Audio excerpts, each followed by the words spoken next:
And so I'm Natasha Doobie. I'm the Director of Housing Development. We also have several staff members on the line, but I'll introduce just a couple of people from development. Rob Dappis, Development and Management, Rob Dappis, who, as you all know, is our Managing Director of Management Development.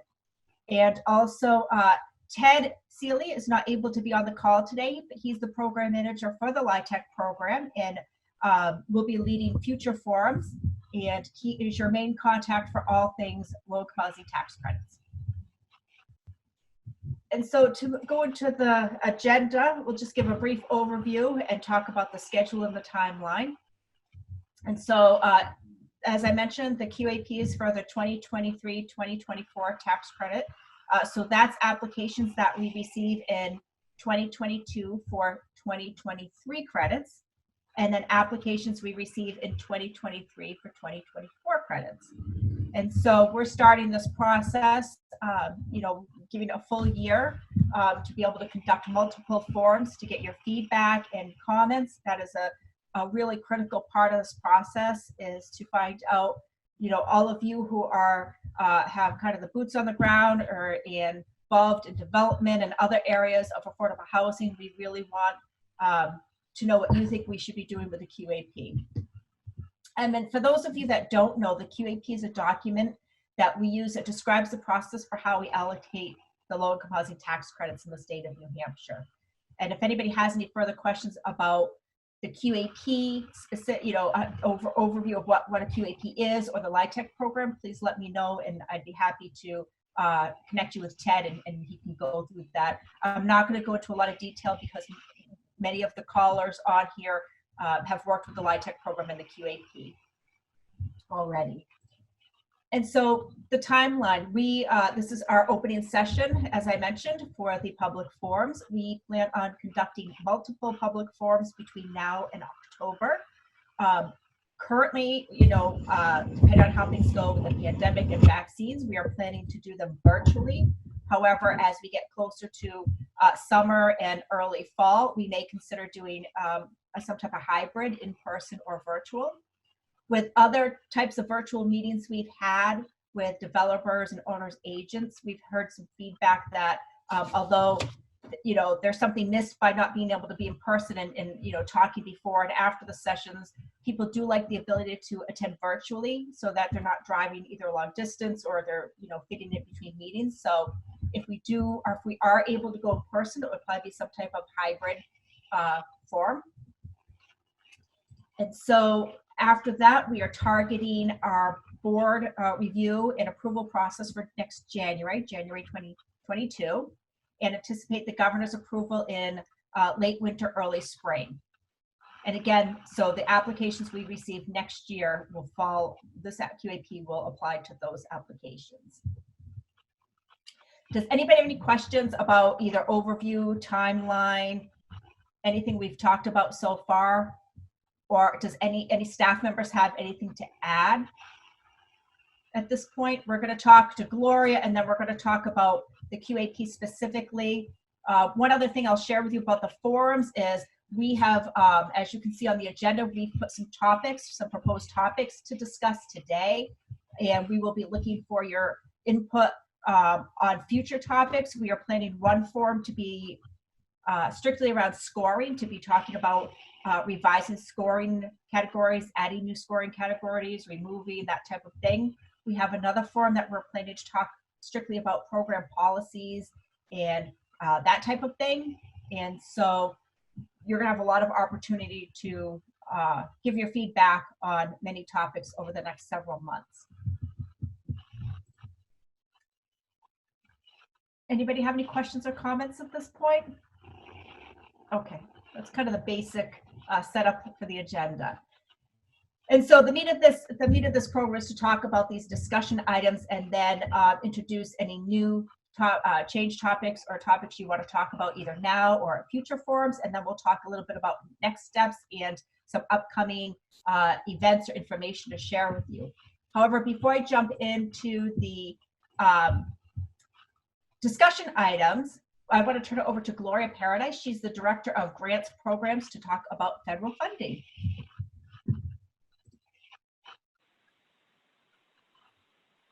Thanks, Natasha. I had to find my mute button.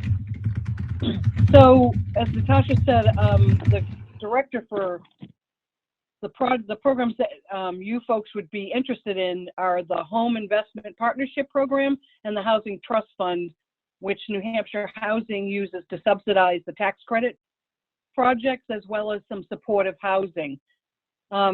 This forum is also used for our consolidated plan. The consolidated plan is our application to HUD that we apply for the appropriation funds of Home and Housing Trust Fund. So we use these forums to inform the development of the consolidated plan. The consolidated plan focuses on how we're going to carry out the vital programs such as Home and HTF. And we look for comments on the consolidated plan. Right now, the overall guide is to develop decent and suitable living environments and expand economic opportunities for low and moderate income persons. And the funds are used to extend partnerships and grow and strengthen our partnerships among the government entities, the private sector, the nonprofit and for-profit to produce affordable housing. Right now, the draft comment, I'm sorry, I just had a weird feeling come over me.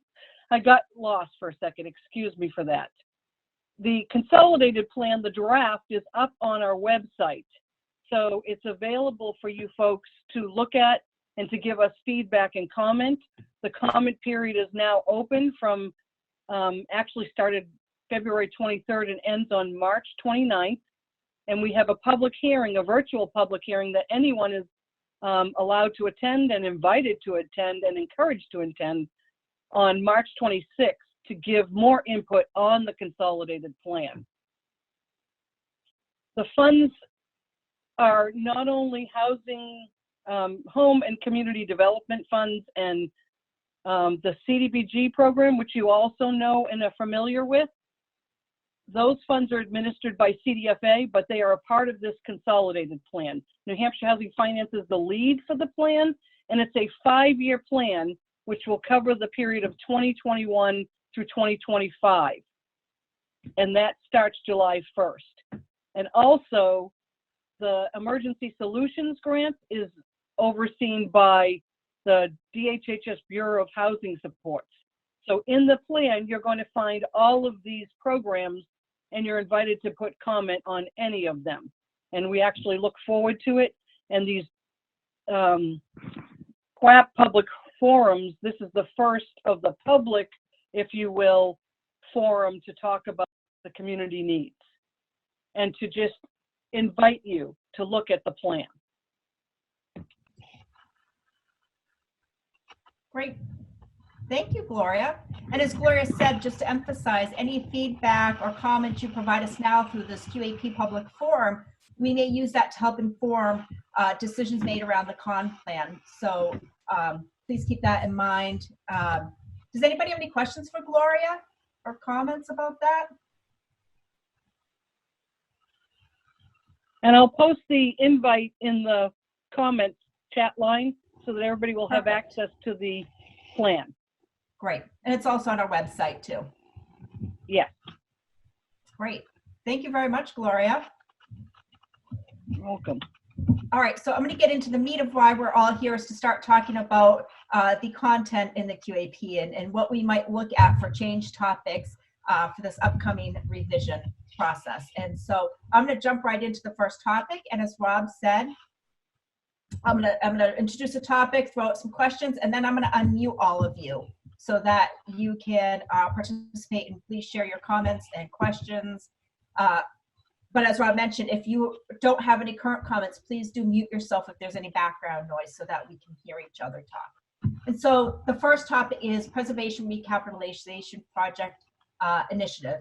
As most of you know, in our current QAP, we have $450,000 available to allocate for preservation projects that meet threshold and score competitively. And so that essentially is one project per round if there is any preservation projects that apply. And so, we've been told to consider removing preservation from the 9% competitive rounds because of the 4% fix. We've heard that the fix will very likely make preservation projects more feasible. And, although adding new units is one of our top priorities, preserving existing housing that's at risk is important as well. And so we want to know what you think. Is this something we should think about, or should we talk about? Any thoughts you have around that, we really would like to hear. And so I'm going to unmute all, and I'm going to mute myself for a minute, and please jump in with your comments, and we'll see how it goes. If we find people, we need to call on people, we'll do that, but let's just start and see what people have to say.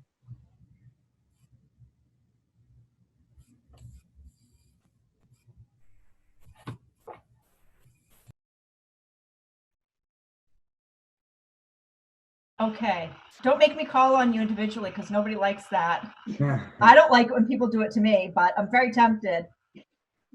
So what's the feedback? If we say, all right, here's the revised QAP for 2023-24, preservation's gone. We're going to do it all through 4%. Is that a good thing? Is that a bad thing? I think it's a bad thing. Hi, Sal. Hi. I would second Sal's opinion. In this environment where housing, affordable housing is so critically needed, not only production of new units, but keeping the ones that we have is essential. So I think it would be a bad thing to get rid of preservation. Great. Thank you, Kathy. So what do you think? So if we keep the preservation initiative in the QAP, is there a better way? In the last iteration of the QAP, we added some more detail. We added a preservation matrix that we are trying to target preservation projects that are truly at risk of either, physical loss, financial loss of the units to market rate. And so what are your thoughts on how we can revise the QAP to better target properties that are greater risk if we keep the preservation initiative? I think that the criteria you had were fairly encompassing. I mean, obviously you want to keep units affordable, especially if they are in need of rehab and are failing physically, because we all know how wonderful we've been supported in our long-term maintenance efforts. But I think your criteria have been good. One of the things, and Mary Ellen Jutras is on this call too, one of the things we saw at the bank, at the Federal Home Loan Bank, was naturally occurring affordable housing, which was affordable housing in the community that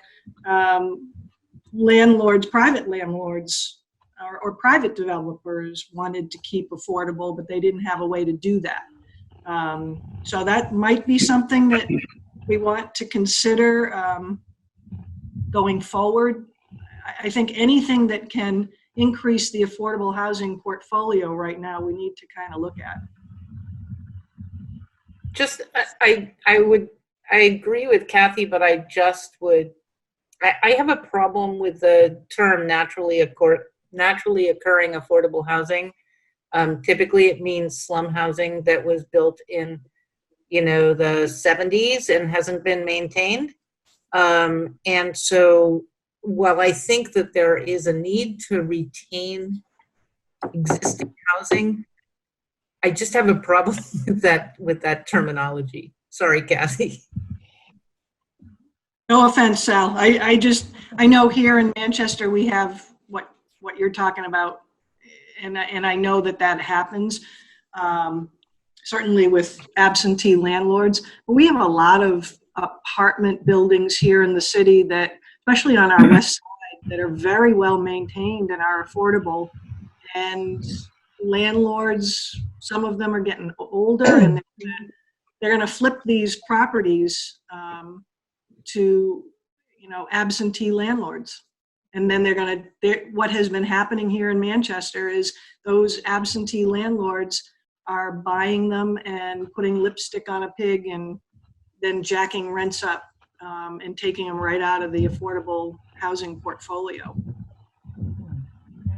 Jack, I think you had your hand raised to say something. Yeah, my opinion is not the two ladies that spoke share. I think having set aside or monies specifically designated for preservation is an okay idea, but I think mandating that some money set aside for that specific program is not really the best interest in the fact that preserving properties is a great idea, but a lot of times it's very expensive to rehab those facilities, whereas I think the market should dictate what's being built. So I think having set asides like that, I don't think in the current environment with the kind of housing numbers we need, 20,000+ units, is necessarily a great idea. I think letting the market dictate where those homes get built or rehabbed is probably the best course of action, in my opinion. Hi, this is Jennifer. Having been able to utilize the preservation system once and then recently getting another award, we're looking forward to our next renovation project. We certainly continue to be in favor of using 9% credits for preservation. It's an important tool to be able to utilize, and the matrix that you included in the last QAP was really helpful. We thought it was thoughtful and well done, and made an impact in the scoring.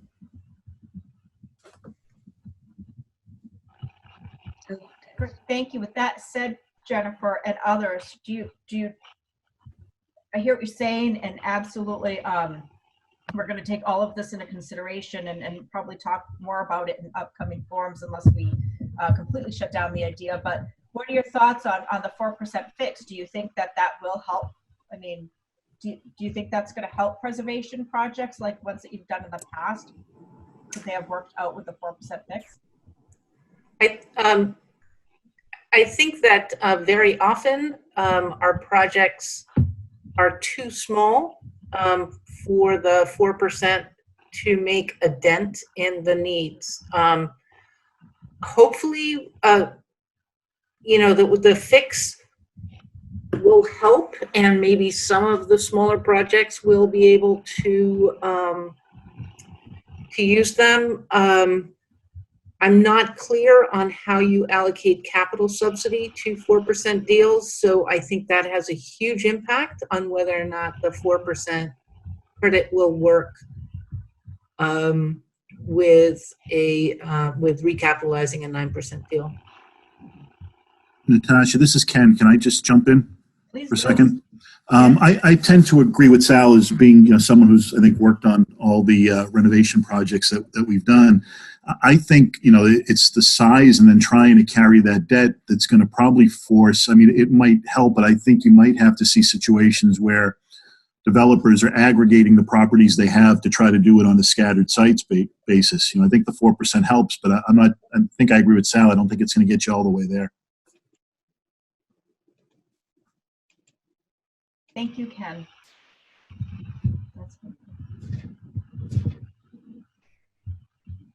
Anyone else have any comments on preservation using 9%? Any comments on the 4% fix? And Tom, you raised your hand. Yeah, thank you, Natasha. Just real quick, I agree with Sal and Jennifer that I think it's important that it stays in 9%, because with our portfolio, we have an aging portfolio, and more and more we're going to have more and more of a need, and I think it's important that those funds are there for the extreme rehab, for lack of a better term, as opposed to the minor. So I think it should stay in. Excellent. Thank you. And if I could just echo Jennifer's comments about the matrix, the preservation matrix, I think that was a really good addition to help weed out projects from preservation that perhaps don't need to be preserved as much as projects that do. Thank you. That's great. Being so new, it's nice to hear their feedback on what you think of the matrix. Anyone have any more comments on preservation or anything about the 4% fix, or any staff members want to jump in about preservation? No? Would you like to move on to the next topic? All right, I see some shaking heads. All right, so vulnerable populations.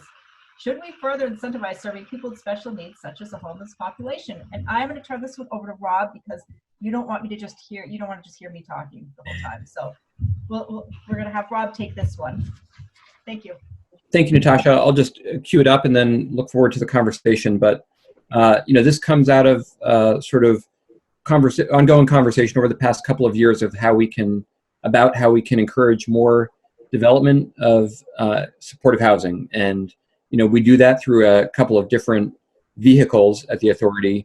And one is incentives through the QAP. We also have these supportive housing notices, NOFAs, that generally fund smaller projects, most of which are, 100% affordable and 100% supportive. But we're talking about projects in the sort of 4 to 15 unit size range, as opposed to the typical tax credit project that's maybe 30 to 50 units. And so we look around, our neighboring states and other states around the country. Many of them have stronger incentives and in some cases threshold requirements to include supportive housing units in their properties. And that's something that we haven't done in the past, or not, at least not recently. But we're curious to hear whether people think that would be a better model for supporting the creation of more affordable supportive housing. It's I think a given that it would require more subsidy on the 9% side, but that may be doable in part because bond finance projects may need less subsidy than they previously would have due to the fix. Also because if we're doing more supportive housing on the 9% side, it might make sense to move some of the subsidy that we currently have programmed for the smaller supportive housing projects. And when I talk about supportive housing, I think, the most sort of visible and commonly discussed population that we're talking about serving is individuals experiencing homelessness and the sort of range of challenges that people experiencing homelessness often face, including mental illness and substance use disorders. But obviously, there's other populations that are in need of more opportunities for supportive housing, and so this might look like a scoring category that includes incentives for serving any range of those populations, and would effectively require developers to partner with a service provider that is sort of expert at providing the services for those populations. So a lot of you have already done this in some form, and we appreciate that. And we're just curious to hear your thoughts on how we're sort of striking the balance right now between those different methods of creating supportive housing. And I will say, perhaps as kind of background here, but in spite of what we feel like have been like a lot of efforts and perhaps an increased focus on supporting the creation of supportive housing over the past couple of years, it's still not producing as much as we would like to see relative to the resources that we have available. Not uncommon for these supportive housing NOFAs to be, if not undersubscribed, at least there's there's a lot of potential applicants who say we'd like to do it, but we don't have the capacity, or we are concerned about the long-term affordability requirements, or other reasons that they can't make it work. So we're looking for ways to not just keep doing more of the same, but do more of the good work that we've all been doing together. So now is where I mute myself and everybody else gets unmuted. But I see Lynn. Did you have something to add there? Because Lynn's our expert on supportive services, and I see her mic unmuted. Did you want to say something? No, I'm all set. You covered it all. Okay, sorry. No problem. Okay, so mute.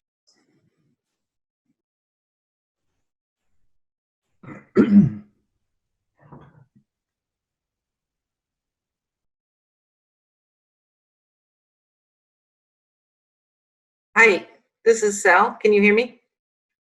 Yes. Thanks. So we would love to have opportunities to work more with partners in in the Lakes region to provide permanent supportive housing. That said, the discussions that we've had with potential partners have been, please develop the housing in Laconia or Plymouth, because that's where the jobs are for their clients. That's where the services are for their clients. There is no public transportation in rural areas. So folks who are chronically homeless and don't have cars need to be within walking or bicycle range of jobs and services. And so my concern with putting it in as a threshold is that that will concentrate the housing we develop in 2 cities in the Lakes region. So maybe incentivizing through more subsidy, as you say, moving some of the subsidy from the supportive housing program to the 9% program, and incentivizing the addition of supportive housing might do the trick better. Thank you. That's a good observation. Other thoughts? This is Ellen Grow. I would just jump in wholeheartedly in favor of that. Everyone knows how challenging it is to get people housed who are coming from long-term homelessness. The thoughts on my mind that we've run into, one is, I don't know the details, I don't know the nuance of this, but I think we've run into trouble in the past in tax credit projects where our clients, even when they're bringing their own rental assistance with them, don't meet the income requirements, even though they're coming with rental assistance. And we've run into issues of fair housing. If the apartment is allowed to make any accommodations around someone with a background that they wouldn't normally accept, whether that's a poor rental history or criminal background that is in their past, that they've said, we can't make exceptions for your clients because that would violate fair housing. And I might be getting that wrong, but those are just some of the general obstacles we've come up against when we've tried to house people in tax credit projects. So if there's anything that can be done around making it simpler and tying that supportive housing funding very easily to the tax credit application would be incredible. I'm sure that would cut down some barriers on developers who aren't familiar with it and don't want to deal with it. If it was really simple to do it all at once, that would be an incentive. And yeah, I would love to see stronger incentives so that agencies like mine would have more options for where to bring people, whether or not they had their own rental assistance. If we could get project-based rental assistance in there as well, that would be an extra bonus. Thanks. Thanks, Ellen.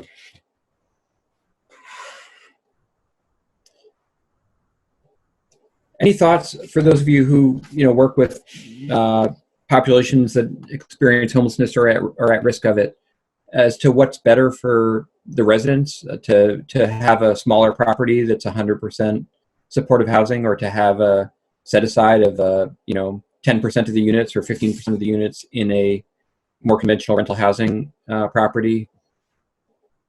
Any thoughts on that?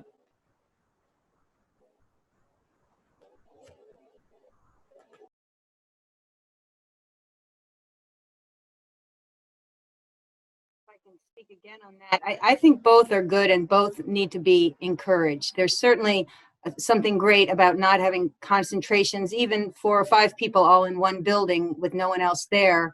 There's some pluses to that, but I think there's a lot of pluses to having people in more mixed income settings and not having just people coming from homelessness, as long as the supportive services are there to help them. We've recently changed our transitional housing program to move the services rather than the people, with exactly the thought of, if people don't need the services anymore, why should they have to move? Services are more portable than people. Great. Thank you. Could I ask Sal, can you describe that a little bit, what that looks like? So we had a building with 4 units of housing that were reserved for families with children who were coming out of homelessness, who were coming out of shelters. So the idea was to transition folks from homelessness to permanent housing. And so we provided intensive services to those 4 families. And what we found was one of the issues was when we had an available unit, maybe there wasn't a family that needed it. When we had an available unit in another building, maybe there was a homeless family that needed it. You know, so to be able to mix the population was good, to be able to take advantage of vacancies was good, but also just the philosophy that they're all in Laconia, right? We only do this program in Laconia. We still only do 4 units, but we do 4 units scattered throughout, 80 units. So we can provide the intensive services on budgeting and helping people get their kids back from social services, all those intensive services that people need. We can still do that with 4 families in 4 different buildings. They don't all have to be in the same building. That's great. Thanks, Sal. So before we wrap up this topic, I'll just ask, it sounds like there is some support for stronger incentives for supportive housing and units set aside for individuals at extremely low incomes, presumably those experiencing homelessness with supportive services. Is there anybody, and that I'll note currently is basically points category number 3 in our QAP. Is there anybody who thinks it's a bad idea to increase the strength of that incentive?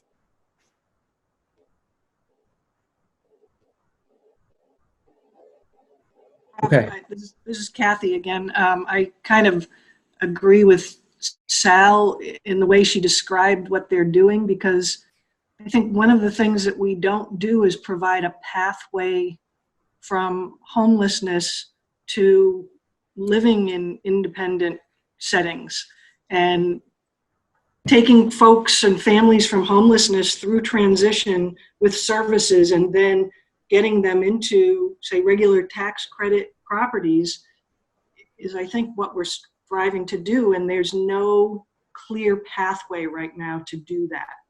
And so to have the flexibility to be able to develop some small properties where you can really make a concerted effort to get these folks ready to move on is very needed. But I also agree with the other 2 speakers that you need to be able to have units in regular properties so that you have that pathway. Thank you. That's helpful, and so I hear sort of general agreement that preserving the supportive housing NOFA pipeline that we've been working on over the past couple of years is important, and that we shouldn't sort of collapse that just for the purposes of pumping subsidy into the tax credit round and creating more scattered units. That makes a lot of sense to me. I would say to everybody who feels that way that it's really important to keep that NOFA going. Those of you who have participated in those NOFAs and participated in applications and projects that have been successful, thank you. And if you haven't, please think about it, because it's important for us to be able to, we need to make sure that when we put program funds for a supportive housing NOFA, that they get used and that money gets put to work in the program year and it doesn't sit idle. And occasionally that's been a challenge. And I know there's a million reasons why it's challenging for everybody to get involved in those projects, but it's just some food for thought. So I think that's, maybe we should move on unless people have any other thoughts on the supportive housing topic. Natasha, back to you. Thank you, Rob. Thank you, everyone. Really appreciate this feedback we're getting. It's like I said at the beginning, this is really important. So the next topic is equitable access to affordable housing in areas of opportunity. So I'll set this one up. I guess it's similar to what we talked about in the last category about kind of balancing. So it's a balancing act between supporting and incentivizing affordable developments in areas of high opportunity. And when we talk about areas of high opportunity, it's things like schools that are, scored, high quality schools, housing stability, economic security, and things like that, and in addition to supporting neighborhood revitalization. And so, it's really about giving people a choice of where they want to live. What do they want? What are their priorities and where they want to live? And so in our QAP, we have some scoring categories where we incentivize revitalization, qualified QCTs and concerted community revitalization plan areas. We have others that are less direct, but still touch on that, walkable areas, things like that. And in the last couple of years, we added a scoring category under location to kind of, on the flip side of that, incentivize developing in areas with less affordable housing, but that might be seen as an area of high opportunity. So in the past several years, we've given points for general occupancy projects that were the first approved affordable multifamily rental projects in a town or city. So for example, Kensington is a project that was built by Dakota in Bedford. That was the first affordable housing in Bedford, and there was one recently in Merrimack and so forth. And so in the last round of the QAP revisions, we added another category which looks at projects, the census tracts that they're located in, and we use something called Enterprise Opportunity 360 Index, which is a scoring. It looks at the education opportunities, it looks at health and well-being, economic security, and that kind of thing. And so we're trying to balance incentivizing both of those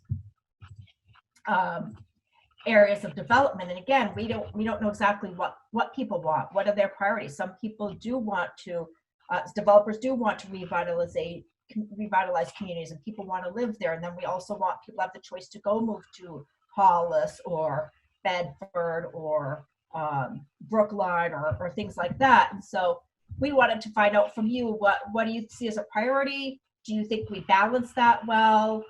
Should we make changes to our QAP? And so we're looking for input from you on that. So I'm gonna go in and unmute everyone so you can all speak, and I'm gonna mute myself.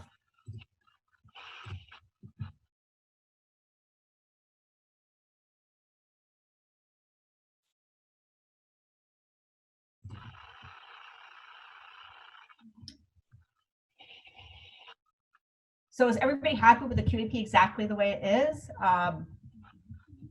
Do you feel we could do more to try to, kind of our hands are tied in some of the communities with, local regulations, rules, and so forth? Should we try to further incentivize building in areas that would be considered high opportunity? Do you think we balance it well? Are we not incentivizing revitalization of existing communities?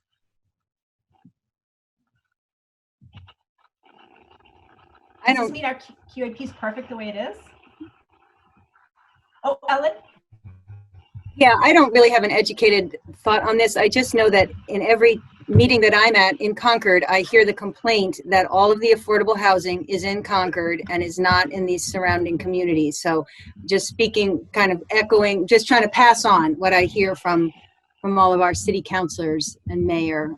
I don't know enough about the QAP or our existing one to know what the incentive is now and whether it's a good balance or not. But it's certainly a complaint in the larger cities that they're bearing the brunt of all affordable housing. That's very helpful. Thank you. In the big city of Laconia, they think the same thing. So I think that whatever, I think the QAP is probably fine on this topic. I just want to make sure that we recognize that we need a balance for rural areas, because sometimes what somebody considers a neighborhood in Manchester or Concord is considered just a tiny little town. And so I think it's just really different in rural areas to talk about these issues. Mm-hmm. So I just would like to make sure there's a balance. Excellent. Thank you, Sal. Anyone currently have proposed projects that they're thinking of building in rural areas, and have any comments or anything you want to say about that? Yeah, and if I could jump in for 1 sec, Natasha, I think Yes, please. I'm just sort of curious to hear from others who serve areas that are not, sort of in the urban southern and southeastern tier of the state. If there are things that we're not adequately valuing or measuring in the QAP about those places, what are they? Obviously, we've got to write something that it can be measured and stands up to scrutiny. I'll say also that, that I think the areas of high opportunity is one category where a project that's in a town that doesn't have public transportation, that doesn't have a whole lot of other services, a grocery store and things like that, could get points. And this was, the topic has gotten a lot of attention in the community over the past 5 or 10 years now, I would say. When we introduced this in the last QAP, we did it in a pretty, we took baby steps. And so the most points that you can get under this category right now is 6. And it's 2 to 6 points. So it's not much of a factor right now. It might make sense to increase that given how small that points category is, and given how important a lot of people feel like this access to areas of high opportunity and getting into these various communities around the state is. But looking for people's thoughts on that.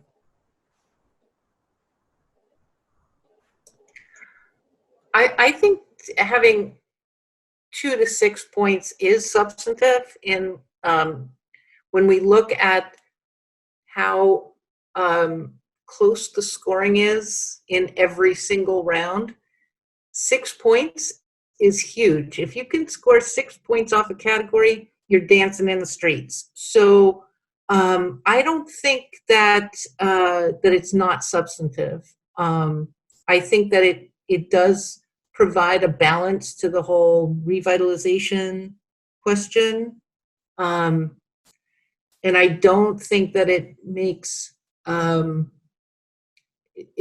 rural projects impossible. I think if you start beefing that up and you have the revitalization and areas of opportunity scoring that is so high that you can't get anything done in rural areas, then you're shooting yourself in the foot.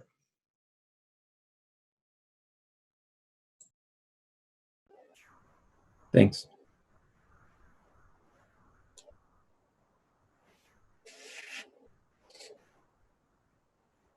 Anybody else would like to jump in with comments, questions, any type of feedback? Just to echo what Rob said, when we look at scoring projects in the Opportunity 360 Index, it often is more rural or less urban areas that score high in those categories. And I will say, if you look at the QAP, the incentives for projects in a CCA, a community center area, is 10 points. Walk score can be up to 10 points. And so just keep that in mind as we're trying to balance it.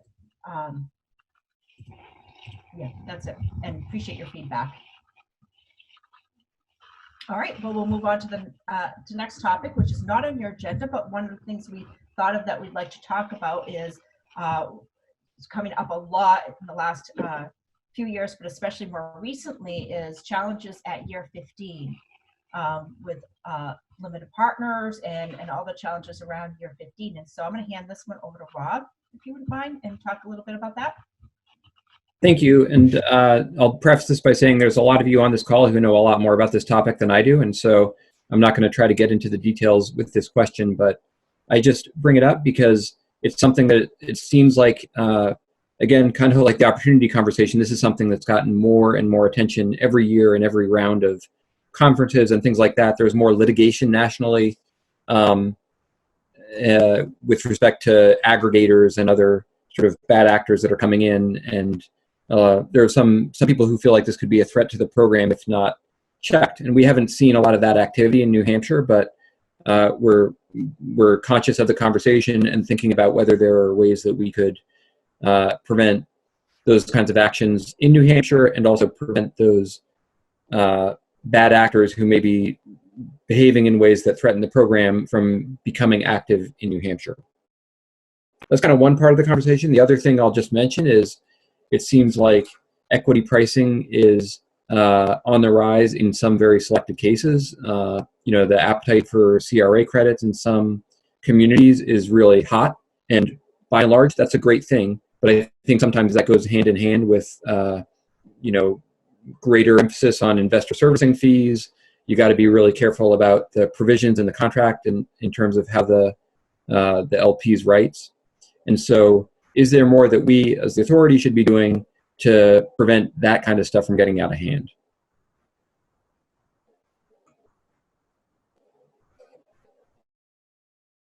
Hey, Rob, this is Greg Chakmakis from Infinity. I would say it is starting to creep its way into New Hampshire. We've had several clients have issues at year 15 relating to aggregators, as you've referred to them, and that is how they're referred to nationally.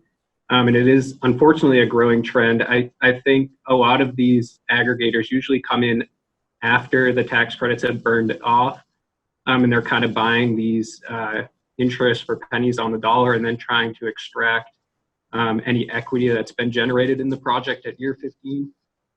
So I don't know if the authority could have some type of consent rights over these types of transfers as you get closer to the compliance period ending, but that it is something that's making its way to New Hampshire, and it is a problem for general partners. Thank you. That's unfortunate, but good to know.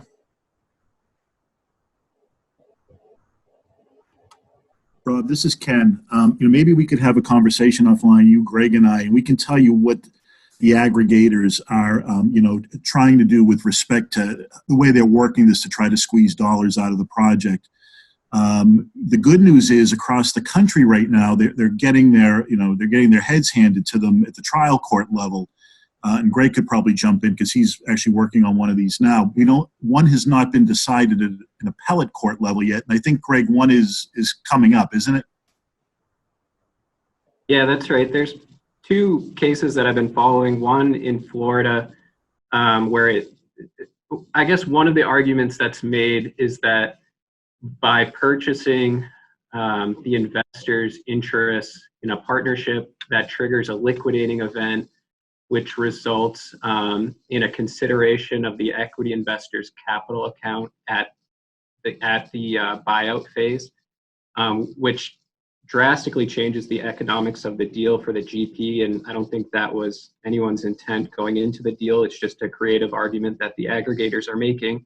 Fortunately, in Florida, the court sided with the general partner and said that that factual circumstance is not a liquidating event.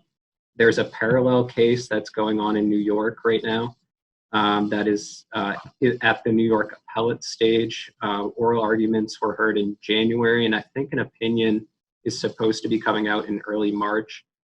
So the cases are starting to pop up. We have relatively similar fact pattern that's being argued here in New Hampshire, not in front of a court yet, but they are starting to bubble up close to home.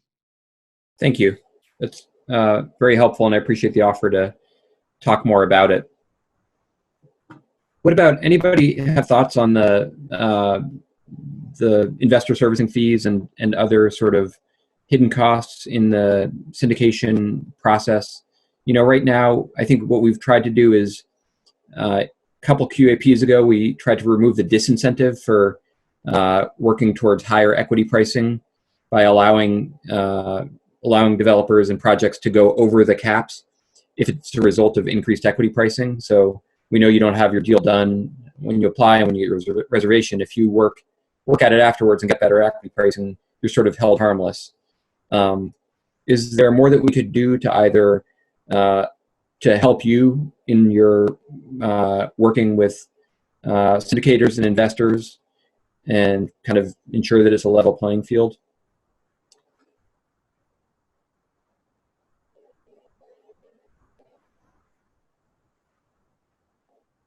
Or would you prefer that we just stay out of your hair?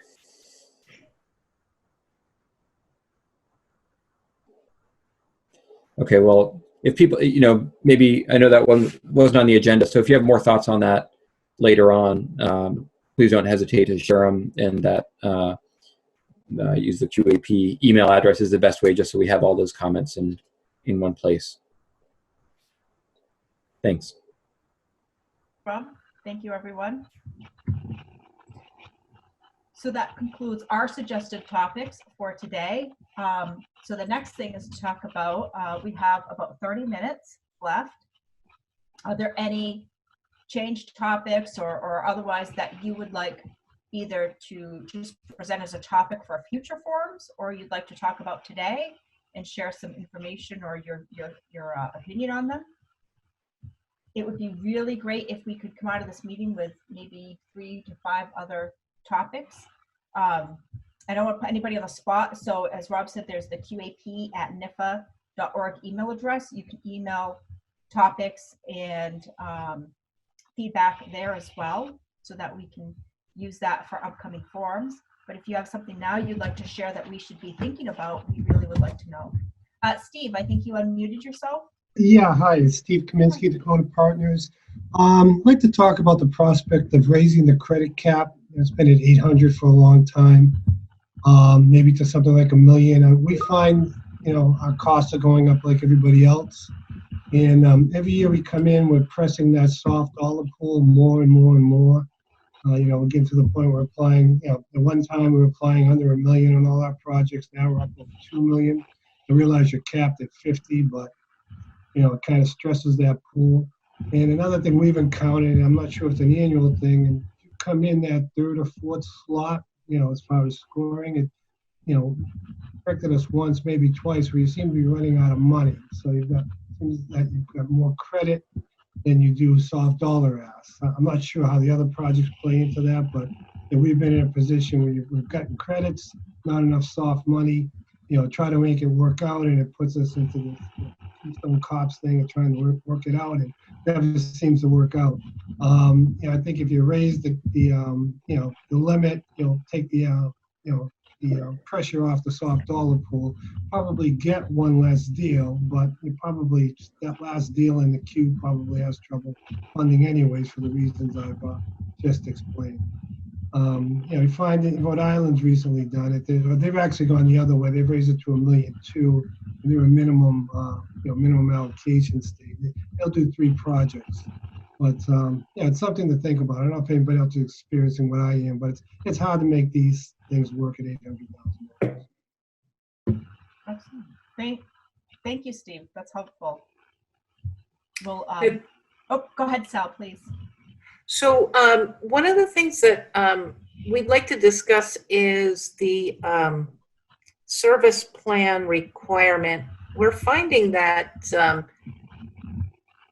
when we commit to 8 hours a week for one property, we may not need to be there 8 hours a week, but there may be a property that we need to do more than what we committed to, which of course is a little difficult in terms of staffing. But our service plan, we feel, should be based on the assessment that we do of residents and what the residents need, rather than the hourly commitment that we're making. And I'm sure Lynn would love to jump in and figure this out with us. I think that's certainly an interesting proposition, and I think we want to make sure that services are provided at a minimum level. So we'll certainly talk about that and consider your comments. Great. Thank you, Sal. Thank you, Lynn. Yeah, and with all these topics, what Steve presented and Sal, what you just said, we're making notes of them, and we will have internal discussions and present these topics at a future QAP forum. Anybody have any comments on what either Steve or Sal said, or any new topics? This is great. We have 2. Yeah, 2.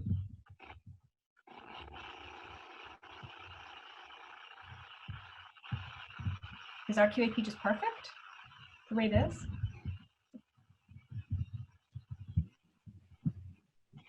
Jack, did you unmute yourself? Did you have something to share or something you want to say? No, not really at this time. When it comes up, I definitely would like to chat about the supportive services aspect of being mandatory for projects. But I guess that's going to be for another time, another discussion when we're ready to have that conversation. I'll definitely have some things to add. Sure. Yeah. If you have anything you want to share right now, please do feel free to. We have plenty of time, but if you want to give it some more thought, you're welcome to. Oh, but if you have some initial thoughts, we'd love to hear them. yeah, I think that having, you know, a set amount of time for project, as Sal discussed, and mandatory, I think is, doesn't give the flexibility that, you know, developments need. Sometimes you need a lot of help and sometimes you don't. So I think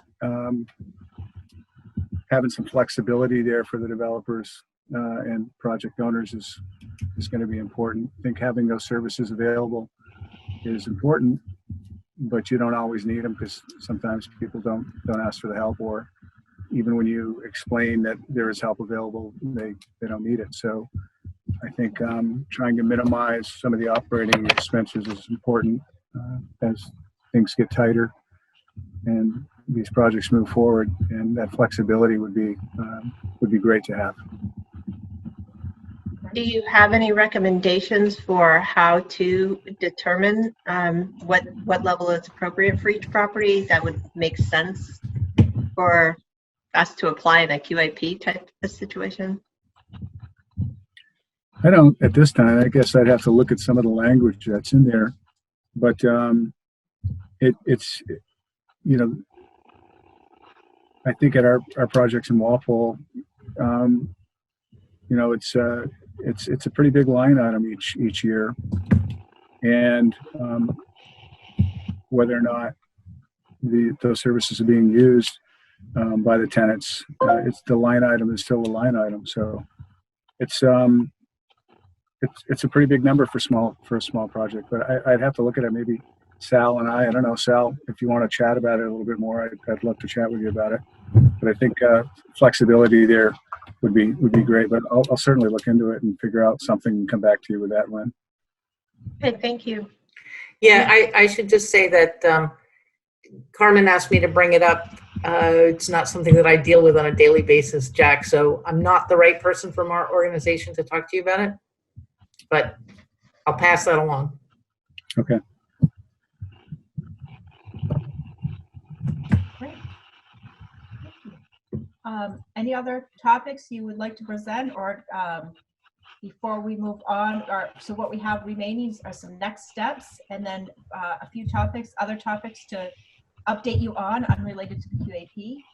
But before we move on, are there any other topics that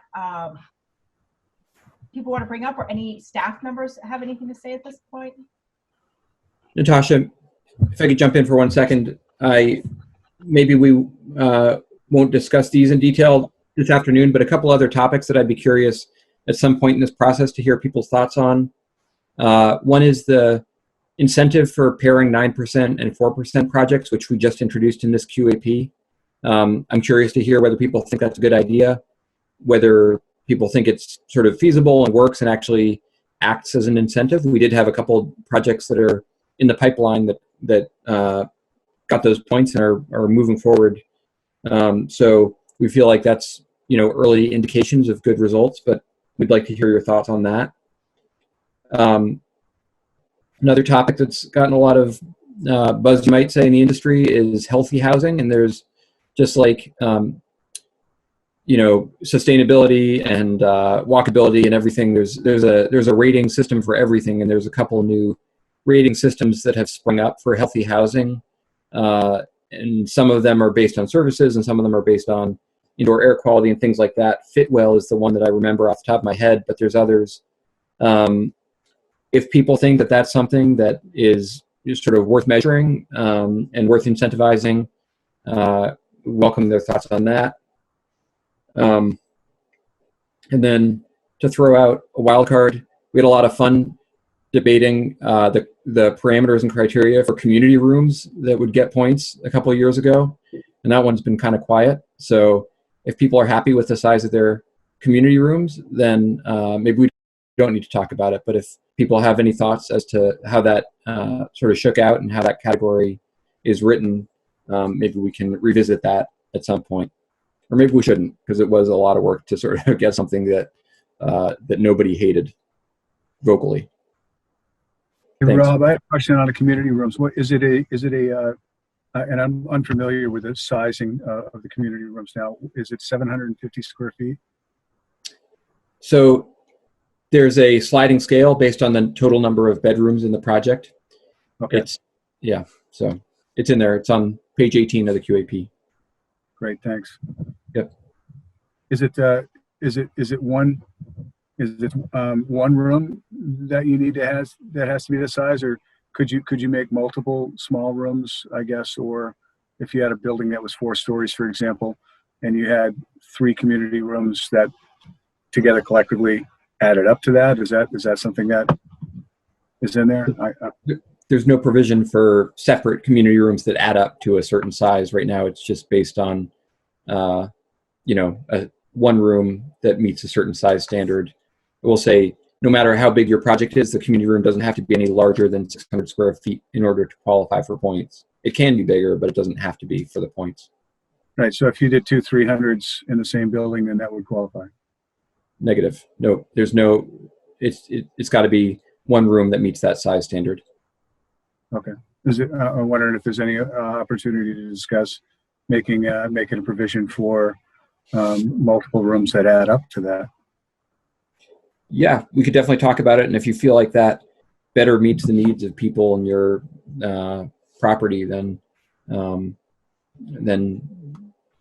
please say so. I mean, I guess the shadow hanging over every community room in 2021 is the pandemic. And I think we all hope that by the time this QAP is signed, the pandemic is a bad memory and we're all hanging out in crowded rooms again. But it might change people's behavior for some time to come in ways that we probably can't predict right now. So if you can see the future and you think you have thoughts, have an opinion on how you'd like to be able to recraft your common space or your project to better suit people's preferences and behaviors, then now's the time to provide that input. Okay, thanks. Thanks. Kathy, again, I like those topics. I think that the topics you're raising are issues that we need to delve into a little bit more. I also wanted to know if at some point we could talk about the impact of COVID.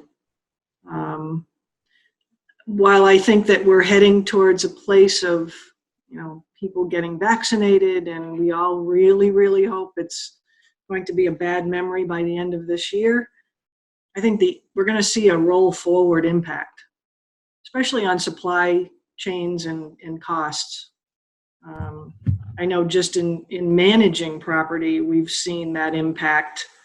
We're just starting to look at our development opportunities, and I can only imagine what the impact will be. And I think it's an impact that's going to definitely roll forward, and it's going to take a while for it to dissipate. So I think it would be a good thing to discuss. Excellent. Great. Thank you, Kathy. We will add that to our very next forum. We talked about it briefly, but we will certainly add that and give plenty of time to talk about it, because you're right, it's going to roll forward. It's not even when everybody's vaccine that want to have the vaccination are vaccinated. It's not just going to stop all the issues immediately. One of the things I was going to talk about at the end is, I'll get to it. I'm going to talk a little bit about COVID. But before we do that, one other topic that we plan to bring up at a future forum, and I want to share it to have you start thinking about it, is we added, I think it was before my time in development, probably 5 or 6 years ago, we either revised or added a scoring category for market rate units to try to encourage mixed income through the 9% round. And so we're going to be asking for feedback. How's that worked out? Do people like that? Do they plan on using that, plan on doing that in the future? And so I don't want to put anybody on the spot. We don't need to talk about it today, but that is a topic we're going to bring up at a future forum. And along with that, another topic as well is looking at, with telehealth medicine and a lot of things being virtual, a lot of state QAPs and developments are now starting to provide broadband access in all buildings. And so that's another topic we plan to bring up and we'll be looking for your input on as well. Are there any other change topics people would like to bring up at this point? Lynn, did you have something? I just wanted to add something on the services that as a potential option for people to think about. There is an organization that does provide accreditation for a service coordination for developers, owners, management companies, and some, it's starting to be used by some HFAs around the country. There's only 2 that currently use it, and one of them, Maryland, I believe, uses it in lieu of other detailed requirements. So if you had the certification, you wouldn't need to also do all the other documentation. So there's a thought out there. It's pretty new, but it's something that could be looked at and discussed.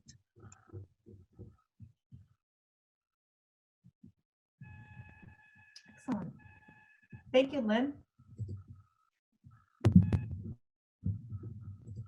All right. Well, again, as we mentioned, there's the QAP at NIFA email address, and you can always give Rob, Ted, or I a call if you want to talk about anything and think of any other topics. And again, there'll be plenty of opportunity at the upcoming forums to present new topics and share viewpoints on the things we've already talked about. So I'm going to talk a little bit about next steps. Sometime in the next probably about 30 days, you'll be getting some information on the next forum that Ted will be leading. And so if you haven't met him yet, he's been with New Hampshire Housing for almost 1.5 years, but he's been in the LIHTC world for less than a year. And so some of you have met him and some of you may have not. So you'll have that opportunity at the next upcoming forum. And so that is what we're planning. We also are either we're thinking of doing a survey or some type of communication to get feedback on how we're conducting the forums, because holding them virtually like this is so different than us all being in the same room looking at a PowerPoint up on the screen and so forth. So we'd like to hear your viewpoint on or your input on how we can make these most productive for you and make it so that you feel like you're being heard and we're getting the feedback that we need to be getting. So Ted and I will talk about it. We might send out a survey, we might send out an email, but if you please feel free to proactively let us know how you thought, how today went and future forums, what we might be able to do. Ring Central, the system we're on right now, allows breakout rooms, so we might do some breakout rooms like we used to do in person, where we'd have groups at tables talking about topics in their group and then coming back to the larger group to share what they've talked about when we provided specific questions or topics. So there are different ways that we can do that. And so that's next steps. And then, so I have 3 things to share with you that are unrelated to the QAP. There is a new program in response to the COVID pandemic that is funded through the most recent CARES Act. It's called the New Hampshire Rental Assistance Program. And so this is being administered by New Hampshire Housing in collaboration with the Governor's Office for Emergency Relief and Recovery, the GOFR. So this program provides assistance to eligible residents who cannot pay their rent or utilities due to the COVID pandemic. We currently have some information on our website right now, but the program details are currently being designed and are underway. And so more information will be put on that website as it becomes available. So if this will be mostly managed out of our assisted housing division with help from executive division. And so you can call the main number and find out who you need to speak to. There isn't a main contact at this moment if you'd like more information. But my understanding is that both landlords can apply on behalf of tenants and tenants can apply themselves. And so I encourage you to take a look at our website. It's on the landing page, the first page. There's an option to click into it, and there is some information there right now. And so please go ahead and take a look at that. It'll be, there's a significant amount of money, and it'll be a really helpful program for residents who have lost their jobs, reduced hours, health issues, and that type of thing. The next thing to share with you is Rob mentioned earlier about our supportive housing NOFA process, Notice of Funding Availability. We issued a supportive housing NOFA last week. We are actually working in partnership with CDFA. And so the funding availability is Housing Trust Fund through NIFA and CDBG CV money through CDFA, which is CDBG COVID money. And so we have an info session next Tuesday at 3 p.m. It's virtual. Encourage you, even if you don't have supportive housing projects either right now or it's not your particular area of development, I really encourage you to sit in on the info session and give us feedback, and also pass along any information to people that you know might be interested in developing supportive housing. It also may help to inform how we handle it in the future in you know, balancing between the supportive housing program and including some supportive housing in the 9% LIHTC program. So if you'd like information on the info session, you can contact Nate Robinson, who is the program manager for the supportive housing program, and on this call. So feel free to message him, or Jess McCarthy. You can reach out to her and she can share call information for you. And we hope to see you on that call. And then the last thing is, you recall annually we held a multifamily conference in person, and that has been put on hold due to the pandemic. And so one of the things we're considering is doing a series of virtual mini conferences or sessions, possibly over the summer. And Kathy, this is where I wanted to mention that, you know, one of the topics we have right now is post-pandemic design. So on the construction side, and then, you know, that may be a good opportunity, in addition to talking about it at our next QAP forum, that may be another opportunity to talk about other areas of how the pandemic has affected multifamily housing and development. And so if you have any suggested topics that you would like to see covered at any of those sessions, if we do move forward with that, or if you think it's a good idea or not a good idea, you know, please let us know. It's definitely in the very early planning stages at this point. I'm sorry, my computer, I think I'm frozen. Can you all hear me still? My screen seems to be freezing up. You can hear me, thumbs up, okay, great. And so 10 minutes early, that concludes the first 2023, 2024, can't believe we're saying those years, guess it's not that far away, Qualified Allocation Plan. And so at this point, open up for any questions or additional comments, either from our external partners or from staff. And like I said, the next step you'll be hearing from us, probably a survey or some type of follow-up to this session, and then information about the next public forum coming up.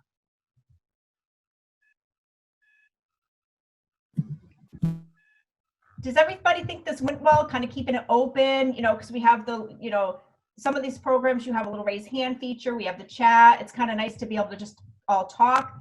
Did this seem to work well for people? Do people feel like they can speak up in these? And is there something, if there's something we can do differently, please let us know. We want to make it easy for you to give your feedback and your input. Anybody have any last comments or questions? Excellent, great. Well, I hope you all found this informative, and we really appreciate all of the input that we have received. We're going to take it all and talk about it, and we'll be talking about it at upcoming forums. And it's great to see all of you, even if it is just little blocks on the screen. Haven't seen any external partners in a long time, so hopefully in the next 6 months to a year, or I don't even know, hopefully at some point in the near future we can be meeting in person. Thanks everybody for your time.